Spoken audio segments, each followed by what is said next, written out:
Corresponding education UAE വാലിഡേ അല്ല. പല ആൾക്കാരും അങ്ങനെ ചെയ്തിട്ടുണ്ടാവാം, നമ്മളൊക്കെ രക്ഷപ്പെട്ടിട്ടുണ്ടാവും. പക്ഷേ നിയമപ്രകാരം UAE അത് വാലിഡ് അല്ല.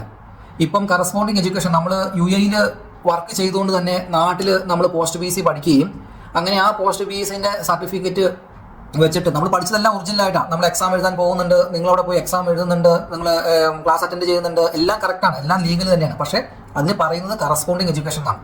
അപ്പോൾ ഈ കറസ്പോണ്ടിങ് എഡ്യൂക്കേഷൻ UAE വാലിഡ് അല്ല. അപ്പോൾ അങ്ങനെ പഠിക്കുന്ന എഡ്യൂക്കേഷൻ കൊണ്ട് നിങ്ങൾക്ക് UAE മുന്നോട്ടേക്ക് പ്രോസസ്സിംഗ് ചെയ്യാൻ ബുദ്ധിമുട്ടായിരിക്കും. ട്രാവൽ ഹിസ്റ്ററിയും നിങ്ങളുടെ പാസ്പോർട്ടിൻ്റെ എൻട്രി ആൻഡ് എക്സിറ്റ് പേജുകളൊക്കെ നമ്മൾ സബ്മിറ്റ് ചെയ്യേണ്ടി വരും. അങ്ങനെ ട്രാവൽ ഹിസ്റ്ററിയും പാസ്പോർട്ടിൻ്റെ exit and entry page submit ചെയ്യുമ്പോൾ ഓഫ് കോഴ്സ് അതിനകത്ത് ഉണ്ടാവും നമ്മൾ എന്ന് നാട്ടിൽ പോയി, എത്ര നാൾ ഇവിടെ ഉണ്ടായിരുന്നു, ഈ ടൈം ഡ്യൂറേഷൻ നമ്മൾ UAE വർക്ക് ചെയ്യുമായിരുന്നോ തുടങ്ങിയ എല്ലാ കാര്യങ്ങളും അവിടെ വ്യക്തമായിട്ടുള്ളത് കൊണ്ട് തന്നെ അവിടെ നമ്മൾ പിടിക്കപ്പെടാനുള്ള ചാൻസ് കൂടുതലാണ്.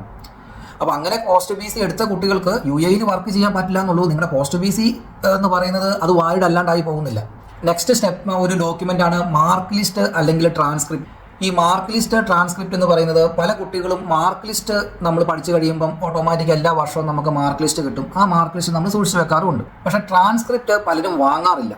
ഈ ട്രാൻസ്ക്രിപ്റ്റ് വളരെ ഇമ്പോർട്ടൻ്റ് ആയ ഡോക്യുമെൻ്റ് ആണ്. ഇപ്പോഴത്തെ കാലത്ത് സ്റ്റാർട്ടിംഗ് സ്റ്റേജിലൊന്നും അത്ര ഇമ്പോർട്ടൻ്റ് ആയിട്ട് ഡോക്യുമെൻ്റ് അല്ലായിരുന്നു. ട്രാൻസ്ക്രിപ്റ്റ് ഓർ മാർക്ക് ലിസ്റ്റ് നമ്മൾ സബ്മിറ്റ് ചെയ്താൽ മതിയായിരുന്നു.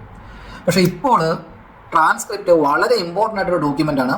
കാരണം എന്ന് വെച്ചാൽ ഈ ട്രാൻസ്ക്രിപ്റ്റിൽ നോക്കിയാലാണ് നമ്മൾ എന്ന് ജോയിൻ ചെയ്തു, എത്ര വർഷം അവിടെ പഠിച്ചിട്ടുണ്ട്, ഏത് ടൈം ഡ്യൂറേഷനാണ്, ഏതൊക്കെ സബ്ജക്റ്റ് നമ്മൾ പഠിച്ചു, അതിന് എത്ര മാർക്ക് കിട്ടി തുടങ്ങിയ എല്ലാ ഡീറ്റെയിൽസും സ്റ്റാർട്ടിംഗ് ടു എൻഡ് എല്ലാ ഡീറ്റെയിൽസും വളരെ ക്ലിയർ ആയിട്ട് കൊടുത്തേക്കുന്ന ഒരു ഡോക്യുമെൻ്റാണ് ഈ ട്രാൻസ്ക്രിപ്റ്റ് എന്ന് പറഞ്ഞത്.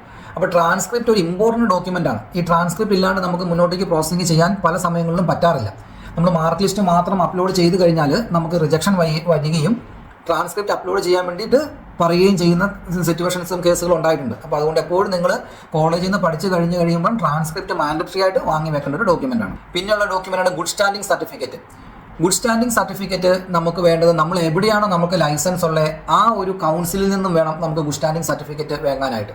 കേരളത്തിലാണ് നമ്മുടെ ലൈസൻസ് ഉള്ളത് എന്നുണ്ടെങ്കിൽ കേരള നഴ്സിംഗ് കൗൺസിലിൽ നിന്നും നമ്മൾ ഗുഡ് സ്റ്റാൻഡിംഗ് സർട്ടിഫിക്കറ്റ് അപ്ലൈ ചെയ്യാനായിട്ട്. കേരള നഴ്സിംഗ് കൗൺസിലിൽ ഗുഡ് സ്റ്റാൻഡിംഗ് സർട്ടിഫിക്കറ്റ് അപ്ലൈ ചെയ്യുമ്പോൾ ആ ടൈം ഡ്യൂറേഷനിൽ നമ്മൾ എവിടെയാണ് വർക്ക് ചെയ്തത് ആ എക്സ്പീരിയൻസോടും കൂടി അറ്റാച്ച് ചെയ്തിട്ട് വേണം നമ്മൾ ഗുഡ് സ്റ്റാൻഡിങ്ങിന് കൊടുക്കാനായിട്ട്. നിങ്ങളുടെ ഗുഡ് സ്റ്റാൻഡിംഗ് നിങ്ങൾക്ക് ആവശ്യമുണ്ട് അല്ലെങ്കിൽ ഈ ഡോക്യുമെന്റുകൾ ആവശ്യമുണ്ടെങ്കിൽ നഴ്സിംഗ് മന്ത്രം നിങ്ങൾ സപ്പോർട്ട് ചെയ്യുന്നതാണ്. ഗുഡ് സ്റ്റാൻഡിംഗ് എടുക്കാനായിട്ടും ഇതുപോലെയുള്ള ഡോക്യുമെന്റ് ചെക്ക് ചെയ്യാനൊക്കെ ആയിട്ട് നമ്മൾ സപ്പോർട്ട് ചെയ്യുന്നതാണ്. നിങ്ങൾക്ക് നമ്മളെ കോൺടാക്ട് ചെയ്യാവുന്നതാണ്.